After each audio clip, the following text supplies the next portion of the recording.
ഇപ്പൊ സാക്ഷി അവന്റെ പസലൊക്കെ ശരിയാക്കി കൊടുക്കാൻ വേണ്ടി എല്ലാ അവധി ദിവസവും ഇവന്റെ വീട്ടിൽ വരേണ്ടി വരും. അങ്ങനെ ഇത് ആലോചിച്ച് അവന് സന്തോഷത്തിരിക്കുമ്പോഴാണ് അവിടേക്ക് ആരാണ്ട് കോളിംഗ് ബെൽ അടിക്കുന്നത്. അപ്പോഴാണ് അത് ആരാഞ്ചെന്ന് നോക്കുമ്പോൾ വന്നേക്കുന്ന ജിൻഹാൻ. അങ്ങനെ അവന് ബർത്ത്ഡേ ഗിഫ്റ്റ് ആയിട്ട് ഇവന് റോസാപ്പൂ കൊടുക്കുമ്പോഴാണ് ഇത് കണ്ട് അവന് ഷോക്കായി. എടാ നീ എന്തെന്നെ പ്രൊപ്പോസ് ചെയ്യുന്നോ എന്നിട്ട് ഇവൻ ചോദിക്കുമ്പോഴാണ് അവനും ഇത് നീ ഉദ്ദേശിക്കുന്ന പോലെ ഗിഫ്റ്റ് അല്ല, ഇത് ബർത്ത്ഡേ പ്രസന്റ്. എന്നിട്ട് അവനും പറയുമ്പോഴാണ് ഇവനെ കണ്ട് സാക്ഷ്യം ജിൻഹാൻ നിനക്കെങ്ങനെ അറിയുന്നു ഇവന്റെ ബർത്ത്ഡേ ആണ് എന്ന് ഇവള് ചോദിക്കും. അപ്പോഴാണ് അവനും പറയുന്നത് ഇവൾ ആ പോസ്റ്റ് ഇട്ടോണ്ട് കണ്ടയാന്ന്. അതിനുശേഷം അവള് മൊബൈൽ എടുത്ത് നോക്കിയിട്ട് ഞാൻ ഇത് പോസ്റ്റ് ഇട്ടെ എന്നിട്ട് അവള് നോക്കുമ്പോഴാണ് ആ ഫ്ലാഷ് ബാക്ക് കാണിക്കുന്നത്. ഇവരെല്ലാം ഒരുമിച്ച് എടുത്ത ഫോട്ടോ ഷെങ് നോക്കിക്കോട്ടെ എന്ന് പറഞ്ഞ് അവളുടെ അടുത്ത് ഫോം വാങ്ങിച്ചാണ്. ആ സമയത്താണ് ജിൻഹാനും എങ്കിൽ പിന്നെ അടുത്ത ആഴ്ച നമുക്ക് പഠിക്കാൻ പറഞ്ഞ് മെസ്സേജ് ഇട്ടാണ്. ഇത് കണ്ടാണ് അവനും ദേശത്തി ജിൻഹാനെ വെറുപ്പിക്കാൻ വേണ്ടി എല്ലാ ബർത്ത്ഡേക്കും കൂടെ കാണും പറഞ്ഞ് അവൻ ആ പോസ്റ്റ് ഇട്ടത്. ഇതൊക്കെ ആലോചിച്ച് നോക്കി അവൾ അവനോട് ദേഷ്യപ്പെടുമ്പോഴാണ് അവനും പറയുന്നത് ലിറ്റിൽ കിങ്കോങ് ഞാൻ ഇട്ടതിൽ എന്തോ തെറ്റ്, അല്ലേലും നീ ഇങ്ങനെ കിടത്തില്ല എന്നിട്ട് ഇവനും ചോദിക്കുമ്പോഴാണ് അവൾ ആലോചിച്ചിട്ട് അതും ശരിയാ, പക്ഷെ നീ ഇതിനകത്ത് എഴുതിയേക്കുന്ന ഡയലോഗ് എനിക്ക് ഇഷ്ടപ്പെടാത്ത. എന്നിട്ട് ഇവളും പറയുമ്പോഴാണ് ജിൻഹാനെ അടുത്ത ആഴ്ച പഠിക്കാൻ വരുമെന്ന് ചോദിക്കും. അപ്പോഴാണ് ഷെങ്ങും സോറി മോനെ അടുത്ത ആഴ്ച കിങ്കോങ്ങിനെ ഞാൻ ബുക്ക് ചെയ്തേക്കുക. എന്നിട്ട് ഇവനും ചിരിച്ചോണ്ട് പറയുമ്പോഴാണ് അവളും പറയുന്നത് സോറി ജിൻഹാൻ, ഞാൻ ഇവന്റെ പസിൽ മൊത്തത്തിൽ കൊളായി കൊടുത്ത്, അതുകൊണ്ട് അത് ശരിയാക്കാൻ വേണ്ടി ഇവിടേക്ക് അടുത്ത ആഴ്ച വരണം. എന്നിട്ട് ഇവളും പറയുമ്പോഴാണ് അവനും ചെറുതായിട്ട് അപ്സെറ്റ് ആയിട്ട് ശരിയെന്നാ നീ വീട്ടിലെങ്കിലും വരുന്നോ ഞാൻ പോവാ. എന്നിട്ട് അവൻ അവിടെ നിന്ന് പോയതോടെ ഇവളും ഷെങ്ങിന് ബായ് പറഞ്ഞിട്ട് അവിടെ നിന്ന് പോവും. അതിനുശേഷം ഇവരും തിരിച്ച് വീട്ടിലേക്ക് പോകുമ്പോഴാണ് ഇവൾ എത്രയും പെട്ടെന്ന് തന്നെ അവന്റെ പസിലൊക്കെ ശരിയായി കൊടുത്തിട്ട് പഠിക്കാൻ വരാമെന്ന് പ്രോമിസ് ചെയ്യും. അതിനുശേഷം അന്ന് രാത്രി ജിൻഹാൻ ഉറക്കം വരത്തില്ല, അടുത്ത ആഴ്ച ഇവന്റെ കൂടെ പഠിക്കാൻ വരത്തില്ലെന്ന് പറഞ്ഞ്. അങ്ങനെ അവൻ അവന്റെ ബോഡി ഗണ്ണൊക്കെ ഫോൺ വിളിച്ച് ഒരു പസിൽ വാങ്ങിക്കാൻ എത്ര രൂപയാന്ന് പറഞ്ഞ് അവനെ പോലെ ഐഡിയ ചെയ്യും. അതിനുശേഷം അതൊന്നും വേണ്ടെന്ന് അവന് ഫോൺ കിട്ടിയിട്ട് അവൾക്ക് വേണേൽ അവൾ പഠിക്കാൻ വരട്ടെ, എന്റെ ആവശ്യമൊന്നുമല്ലല്ലോ എന്നിട്ട് അവനും ജലസായി കടന്നുറങ്ങും. അതിനുശേഷം അടുത്ത ദിവസം ഇവരുടെ ക്ലാസ്സിൽ പഠിച്ച സ്റ്റുഡന്റിന് കുറച്ച് ഡേഞ്ചർ ആയിട്ടുള്ള രോഗം വന്ന് സർജറി ചെയ്യാൻ വേണ്ടി കിടക്കുക.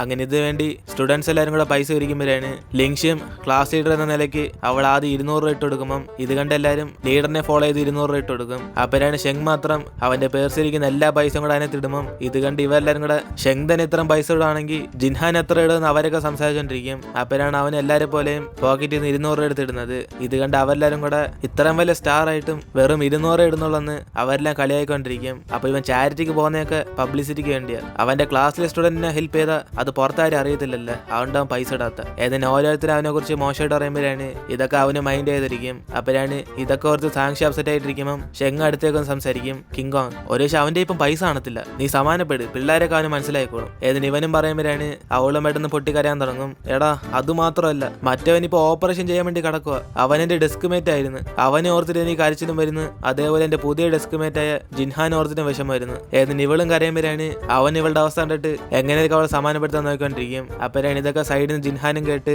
അവൾ തിരിച്ച് ക്ലാസ്സിലേക്ക് വരാൻ വേണ്ടി വെയിറ്റ് ചെയ്തോണ്ടിരിക്കും. സാക്ഷി നീ കരഞ്ഞായിരുന്നോ ഏതിന് അവന് വിളിച്ചു ചോദിക്കുമ്പോഴാണ് അവളും പറയുന്നത് ഇവളുടെ കൂട്ടുകാരൻ ആശുപത്രി ഉള്ളതുകൊണ്ട് അവനോർത്ത് കരഞ്ഞാന്ന്. അങ്ങനെ അതിനുശേഷം എല്ലാവരും ക്ലാസ്സിലേക്ക് ചെല്ലുമ്പോഴാണ് ടീച്ചർ അവിടേക്ക് വന്ന് ഇവർക്കെല്ലാം ഒരു വീഡിയോ പ്ലേ ചെയ്ത് കാണിക്കും. അതായത് ആ സ്റ്റുഡന്റിന്റെ പേരന്റ് ഇവർ സഹായിച്ചതിനെല്ലാം താങ്ക്സ് അറിയും. അതേപോലെ ആദ്യം തന്നെ ഡോക്ടറിനെ വിളിച്ച് സർജറിക്കുള്ള ഫുൾ പൈസ സെറ്റിലാക്കിയ ജിൻഹാൻ അവർ സ്പെഷ്യലായിട്ട് താങ്ക്സ് അറിയും. അപ്പോഴാണ് ഇവരെല്ലാം അറിയുന്നത് ഇവൻ ഡയറക്റ്റ് ഫോം വിളിച്ച് മൊത്ത പണവും കൊടുത്തെന്ന്. അങ്ങനെ അതോടെ അവെല്ലാം തെറ്റ് മനസ്സിലാക്കി അവന് ക്ലാപ്പ് അടിച്ച് ചിയർ ചെയ്യും. സ്റ്റുഡൻസ് നിങ്ങൾ ആരും തന്നെ ജിൻഹാനെ കുറിച്ച് മോശം പറയല്ലേ, അവനൊരു നല്ല കുട്ടിയാണ്, എല്ലാ സ്റ്റാറിനെ പോലെ ഗമ കാണിക്കാതെ അവൻ എല്ലാരെയും ഈക്വൽ ആയിട്ട് കാണുന്നു. ഇങ്ങനത്തെ സ്റ്റാറിനെ നിങ്ങൾ എല്ലാരും മോശമായിട്ട് പറയല്ലേ, അവന്റെ അവസ്ഥ എന്താണോ ചിലപ്പോൾ ആ സമയത്ത് അവന്റെ അത്ര വയസ്സാണത്തുള്ളായിരിക്കും എന്നും പറഞ്ഞ എല്ലാരും അവനെ കുറിച്ച് ഇങ്ങനെ മോശമായിട്ട് പറയാവോ, അവൻ രാത്രി കാണുന്ന സൂര്യനാ. എന്നിനെ ജിൻഹാനെ കുറിച്ച് ഇവന് കുറെ നോട്ട്സ് ഒക്കെ എഴുതി വെച്ച് പൊക്കി പറയുമ്പോഴാണ് അതേസമയം ഇതൊക്കെ കേട്ട് ജിൻഹാന് നേരെ അവിടേക്ക് വരും. അങ്ങനെ അവനും പെട്ടെന്ന് മൈക്ക് ഓഫ് ചെയ്തിട്ട് സോറി സ്റ്റുഡൻസ് എന്റെ ബിഗ് ഫാൻ നിങ്ങളൊക്കെ ശല്യപ്പെടുത്തിയെന്ന് തോന്നുന്നു. എന്നിന് അവനും പെട്ടെന്ന് മൈക്ക് ഓഫ് ചെയ്യുമ്പോഴാണ് ലീല ഇതൊക്കെ കണ്ടിട്ട് അപ്പൊ നീ ജിൻഹാന്റെ ഫാൻ ആയിരുന്നോ എന്ന് ചോദിക്കും. അപ്പോഴാണ് ഇത് കേട്ട് അവന് ദേഷ്യത്തി ഞാനൊന്നും അവന്റെ ഫാനല്ല, ഈ സ്കൂളിൽ ആരെ കുറിച്ച് മോശമായിട്ട് പറഞ്ഞാലും ഞാൻ അവരെ സപ്പോർട്ട് ചെയ്യും, കാരണം നിങ്ങൾ എല്ലാവരുടെയും ബോസാ ഞാൻ, നിങ്ങൾക്ക് എന്തെങ്കിലും സംഭവിച്ചാ ഞാൻ കാണും കൂടെ, അതിനുവേണ്ടിയാ ഇവനെ സപ്പോർട്ട് ചെയ്യാൻ വേണ്ടി ഞാൻ ഇങ്ങനെയൊക്കെ ഇപ്പം പ്രഖ്യാപിച്ച. ഇത് കേട്ടിട്ട് എല്ലാവരും ജിൻഹാന്റെ മനസ്സ് മനസ്സിലാക്കും. എന്നിട്ട് ഇവനും പറയുമ്പോഴാണ് സാക്ഷ്യം പറയുന്നത് എടാ മണ്ട നീ ക്ലാസ്സിൽ വരാതെ നിന്ന് ഇവിടേക്ക് വന്നേ, ജിൻഹാന്റെ ചീത്ത പേരൊക്കെ മാറി, അവൻ ഫുൾ പൈസ ആശുപത്രി കൊടുത്തെന്ന്, ഇനി അവനെ കുറിച്ച് ആരും മോശമായിട്ട് പറയത്തില്ല. എന്നിട്ട് ഇവളും പറയുമ്പോഴാണ് ഇത് കേട്ട് അവനും ചെമ്മയിട്ട് ഷേ എങ്കിൽ പിന്നെ ഇത് ആദ്യമേ പറയണ്ട, വെറുതെ എന്നെ കൊണ്ട് പറയാൻ പറ്റാത്ത വാക്കുകളൊക്കെ ഞാൻ ഇതിനകത്ത് എഴുതി വെച്ച്. കിങ്കോങ് ഞാൻ പറയുന്നേക്ക് നീ ഇവന്റെ ഫാൻ ആവണ്ട, ഇവനേക്കാളും ചെങ്ങെന്ന് പറഞ്ഞൊരുത്തനുണ്ട്, നീ അവന്റെ ഫാൻ ആയിക്കോ. എന്നിട്ട് ഇവനും പറയുമ്പോഴാണ് പെർമിഷൻ ഇല്ലാതെ ഇവിടെ കയറിയതിന് ലീല ടീച്ചറിനെ കാണാൻ റെഡി ആയിക്കോന്ന് പറയും. അതിനുശേഷം ക്ലാസ് കഴിഞ്ഞ് ഇവര് വീട്ടിലേക്ക് പോകുമ്പോഴാണ് സാക്ഷ്യം പറയുന്നിട്ട് ഇവൻ ആശുപത്രി പൈസ കൊടുത്തതിന് ക്ലാസ് വെച്ചാൽ അതും കൊടുത്താൽ പോലും ചോദിക്കും. അപ്പോഴാണ് അവനും പറയുന്നത് സാക്ഷി ക്ലാസ്സിൽ ഞാൻ നിങ്ങളെ പോലെ നോർമൽ ആയിട്ടുള്ള സ്റ്റുഡന്റാ, എന്റെ പൈസ കാണിച്ച് ഞാൻ ഷോ കാണിക്കത്തില്ല. എന്നിട്ട് ഇവനും പറയുമ്പോഴാണ് അവൾ ഇവനോർത്ത് സന്തോഷപ്പെടുന്നത്. അതിനുശേഷം സാങ്ഷിയും ഷെങ്ങിന്റെ വീട്ടിൽ ചെന്ന പസലൊക്കെ റെഡി ആയിക്കൊണ്ടിരിക്കുമ്പോഴാണ് അവൻ ഇവളെ കണ്ടിട്ട് കിങ്കോങ് നീ ആഴ്ച ഒരു ദിവസം വരുന്നല്ലോ പറഞ്ഞ പിന്നെന്തോ ഇന്ന് തന്നെ വന്ന് എന്നിന് ഇവൻ ചോദിക്കുമ്പോഴാണ് അവളും അതോ ഞാൻ പെട്ടെന്ന് ഇതൊക്കെ റെഡിയാക്കിയിട്ട് ജിൻഹാന്റെ അടുത്ത് പഠിക്കാൻ പോകല്ലേ എപ്പോഴും ഇവിടെ നിന്ന് ടൈം വേസ്റ്റ് ചെയ്യണ്ടല്ലോ ഏതിന് ഇവളും പറഞ്ഞോടെ അവനത് കൊള്ളും എങ്കിൽ പിന്നെ നീ പതി വന്നാൽ മതിയായിരുന്നു ഏതിന് അവനും പറഞ്ഞുകൊണ്ടിരിക്കുമ്പോഴാണ് അവന്റെ കൂട്ടുകാരന്മാരെ ഫോൺ വിളിക്കുന്നത്. അതോടെ അവൻ ഇപ്പോൾ വരാന്ന് പറഞ്ഞിട്ട് അവന്മാരോട് സംസാരിച്ചോണ്ടിരിക്കും. എടാ ഞാനിപ്പം കളിക്കാനൊന്നും വരുന്നില്ല, എൻ്റെ വീട്ടിൽ കിങ്കോങ് വന്നേക്കുക, നീ ഇതാരോടും പറയല്ലേ, ഞാൻ മനഃപൂർവ്വം എൻ്റെ ഒരു പസില് അവളെ കൊണ്ട് കുളവാക്കിപ്പിച്ച് അവളെ ജിൻഹാനെ കാണാതെ ഞാൻ തടഞ്ഞു. അവളുടെ ബുദ്ധിക്ക് ഒരു മാസമെങ്കിലും എടുക്കും ഇത് പണിഞ്ഞെടുക്കാൻ, നീ ഇതാരോടും പറയല്ലേ, അവളെല്ലാം അറിഞ്ഞെന്നെ കൊല്ലും എന്നിന് ഇവന് സംസാരിച്ചു തിരിഞ്ഞു നോക്കുമ്പോഴാണ് ഇതെല്ലാം അവൾ കേട്ടോണ്ടിരിക്കുന്നത്. അതോടെ അവൾ ദേഷ്യത്തിൽ അവിടെ നിന്ന് പോകുമ്പോഴാണ് ഇവനിതേ കണ്ടിട്ട് പെട്ടെന്ന് ബോധം കെട്ടങ്ങ് വീഴും. അപ്പനാണ് കൂട്ടുകാരും ഫോണിരുന്നോണ്ട് ബോസ് എന്തോറ്റി വച്ചിട്ട് പോടാ നീ കാരണം എല്ലാം പോയി എന്നിന് ഇവന് നേരെ സാക്ഷി എടുത്ത് സോറി അയക്കാൻ വേണ്ടി പോകും. അപ്പോഴാണ് അവൻ അവിടെ ജിൻഹാനെ കാണുന്നത്. ഇത് കണ്ട് ഇവന് ഷോക്കായി. എടാ ജിൻഹാൻ നീ എന്തോടെ ഇവിടെ ചെയ്യുന്നത് എന്നിന് ഇവനും ചോദിക്കുമ്പോഴാണ് അവൻ ഇവിടെ താമസിക്കുന്നതെന്ന് പറയും. അതോടെ അവന് ഡബിൾ ഷോക്കാവും. ഈ കാര്യം എന്തോടെ എന്നോട് പറയാത്ത എന്നിന് ഇവനും ചോദിക്കുമ്പോഴാണ് അവിടേക്ക് സാക്ഷ്യം വന്നിട്ട് ഞങ്ങൾ ഇവിടെ താമസിക്കുന്നതൊക്കെ നിന്നോട് പറയണം.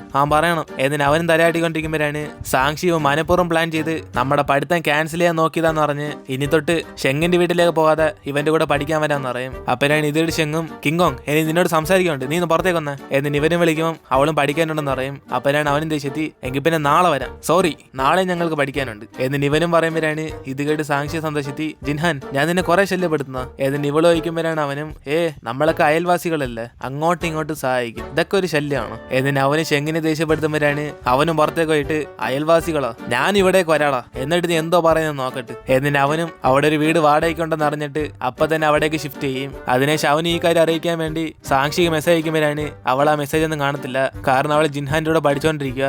അപ്പനാണ് ഇങ്ങനെ പോയാൽ ശരിയല്ലെന്ന് പറഞ്ഞ് അവന് ഡയറക്റ്റ് ആ വീടിന്റെ പുറത്തിരുന്ന് തന്നെ ഫോട്ടോ എടുത്ത് അയച്ചു കൊടുക്കും. അതിനെ ശിവനും പഠിച്ചിട്ട് റെസ്റ്റ് എടുത്തോണ്ടിരിക്കുമ്പോഴാണ് അവളും ഫോൺ എടുത്ത് നോക്കുമ്പോൾ ഷെങ് ഇത് എവിടെ ഉള്ളതെന്ന് അവളിങ്ങനെ കൺഫ്യൂസ് ആയി നോക്കും, കാരണം അവൾക്ക് എവിടോ പരിചയപ്പെട്ട സ്ഥലം. അതിനുശേഷം അവൾക്ക് അത് പിടികിട്ടിയിട്ട് അവൾ താഴെ പോയിട്ട് ഇപ്പൊ വരാന്ന് പറയുമ്പോഴാണ് ജിൻഹാനും ഞാനും വരാന്ന് പറഞ്ഞിട്ട് അവനും കൂടെ വരും. അതേസമയം ഷെങ്ങും ഇവളെന്തോ ഇതുവരെ റിപ്ലൈ വരാത്തെന്ന് പറഞ്ഞ് ഇവരെ കാണാൻ വേണ്ടി പുറത്തിറങ്ങുമ്പോഴാണ് അതേസമയം സാങ്ഷിയും ജിൻഹാനും കൂടെ അവിടെ നിൽക്കും. ഇത് കണ്ട് ഇവനും ദേഷ്യത്തി നിങ്ങൾ രണ്ടുപേരും ആരെങ്കിലും ഒട്ടിച്ചു വെച്ചേക്കാണോ, എപ്പോഴും ഒരുമിച്ചല്ല നടക്കുന്നത് ഏതിന് ഇവനും ചോദിക്കുമ്പോഴാണ് ജിൻഹാനും ഇവ രണ്ടുപേരും പഠിച്ചോണ്ടിരുന്നതെന്ന് പറയും. അപ്പനാണ് സാങ്ഷി അവനെ കണ്ടിട്ട് എടാ നീ എന്തിനെ താമസമാർ ഇവിടേക്കൊന്ന്, നിന്റെ ഫാമിലി മൊത്തത്തിൽ കടത്തിലായോ ഏതിന് ഇവള് ചോദിക്കുമ്പോഴാണ് അവനും കിങ്കോങ് അങ്ങനെ അനാവശ്യമായിട്ടൊന്നും പറയല്ലേ, എന്റെ ഫാമിലിയെ കണ്ടിട്ടുണ്ട് ഞാൻ കുറെ ദിവസമായി, അവരൊക്കെ അവിടെ സന്തോഷമായിട്ട് ജീവിക്കുന്നുണ്ട്, ഞാൻ സാധാരണ ആൾക്കാരൊക്കെ എങ്ങനെ ജീവിക്കുന്നതെന്ന് എക്സ്പീരിയൻസ് ചെയ്യാൻ വേണ്ടി വന്നേ. കിങ്കോങ് എന്റെ വീട് ഫുള്ളി പഴുക്കായിരിക്കുക, നീ വന്നെല്ലാം റെഡിയാക്കി തരാവോ എന്നിന് ഇവൻ വിളിക്കുമ്പോഴാണ് അവളും അയ്യോ എനിക്ക് പഠിക്കാനുണ്ട് ഞാൻ വേണേ പിന്നെ വരാം എന്നിന് ഇവള് പറയുമ്പോഴാണ് അവനും കിങ്കോങ് നീ മാത്രം എന്നെ സഹായിച്ചില്ലെങ്കിൽ ഞാൻ ഇന്ന് രാത്രി തറയെ കടന്ന് ഉറങ്ങേണ്ടി വരും, കാരണം ജനിച്ചപ്പോൾ റിച്ച് അല്ലായിരുന്നു,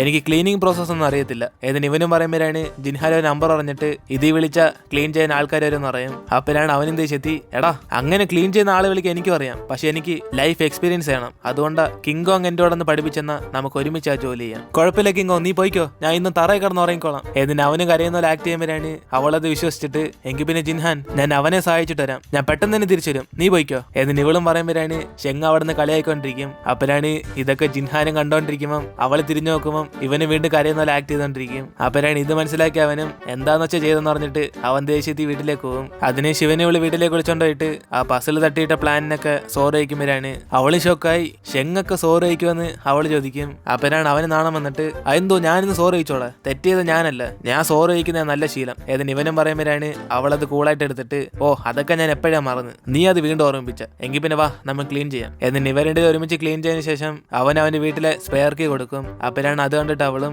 എടാ ഇതൊന്നിന് നീ എനിക്കായിരുന്നു നീ തന്നെ വെച്ചോ എന്നിന് ഇവള് പറയുമ്പോഴാണ് അവനും കിങ്കോങ് ഞാൻ താക്കോല് മറന്നുപോയാലും നീ എനിക്ക് ഇതൊന്നും സഹായിക്കത്തില്ല, പ്ലീസ് എനിക്ക് വേണ്ടി നീ ഇത് കീപ്പ് ചെയ്ത് വെച്ചോ എന്നിന് ഇവനും കൊടുക്കുമ്പോൾ അവൾ വാങ്ങിച്ചിട്ട് എങ്കിൽ ശരി എങ്കിൽ പിന്നെ ഞാൻ പഠിക്കാൻ പോവാ നീ പോയിക്കോ എന്നിന് അവളും ജിൻഹാന്റെ വീട്ടിലേക്ക് പോകും. ജിൻഹാൻ എന്റെ വർക്കെല്ലാം കഴിഞ്ഞ് നമുക്ക് പഠിച്ചാലോ, ഇന്നത്തെ പഠിത്തം ഇതോടെ മതി, മോള് വീട്ടിൽ പോയിക്കോ എന്നിന് അവനും ജലസി ഡോർ ലോക്ക് ചെയ്യുമ്പോഴാണ് ഇത് കണ്ട് അവൾക്കൊന്നും മനസ്സിലാവാതെ അത്രയ്ക്കും പെട്ടെന്ന് ക്ലാസ് കഴിഞ്ഞെന്നോ, സാധാരണ കുറെ സമയം പഠിപ്പിക്കുമല്ലോ എന്നിന് അവളൊന്നും മനസ്സിലാവാതെ തിരിച്ച് വീട്ടിലേക്ക് പോകുമ്പോഴാണ് അടുത്ത ദിവസം തൊട്ട് ജിൻഹാന് ഷെങ്ങിനെ കണ്ട് ജലസായി ഇവളെ മൈൻഡ് ചെയ്യാതെ പോകും. അവരാണ് അവിടേക്ക് ഷെങ്ങും വന്നിട്ട് കിങ്കോങ് ഇന്നലെ നീ സഹായിച്ചോണ്ട് ഞാൻ നല്ലോണം കിടന്നുറങ്ങി, എന്റെ വീടിന്റെ താക്കോൽ നിന്റെ ഉണ്ടല്ലോ എന്നിനെ ജിൻഹാൻ കേൾക്കുന്ന രീതി ചോദിക്കുമ്പോഴാണ് അവള് സേഫ് ആയിട്ട് കൈവച്ചിട്ടുണ്ടെന്ന് പറയും. അങ്ങനെ ഇതൊക്കെ കണ്ട് ജിൻഹാനും ദേഷ്യത്തിൽ അവിടെ നിന്ന് പോകുമ്പോഴാണ് ഇവന് സാക്ഷി തറഞ്ഞിട്ട് കിങ്കോങ് ഇത് ഞാൻ നിന്നെ സ്കൂളിൽ കൊണ്ടാക്കാം, നീ എന്തെങ്കിലും സഹായിച്ചല്ലേ, ഇന്ന് ഒരു ദിവസം മാത്രം ഞാൻ നിന്നെ കൊണ്ടാക്കാം ഏതിന് അവനും അവളും വിളിച്ചോണ്ട് അവിടെ നിന്ന് പോകും. അങ്ങനെ അതോടെ നമ്മൾ ഇന്നത്തെ എപ്പിസോഡ് എടുത്തിരുന്നു. വീഡിയോ ഇഷ്ടപ്പെട്ട വീഡിയോ ലൈക്ക് ചെയ്തിട്ട് മറക്കാൻ നിങ്ങളുടെ ഫ്രണ്ട്സിന് ഷെയർ ചെയ്യുക. സോ ഇനിയിപ്പോൾ നമുക്ക് അടുത്ത എപ്പിസോഡിൽ കാണാം.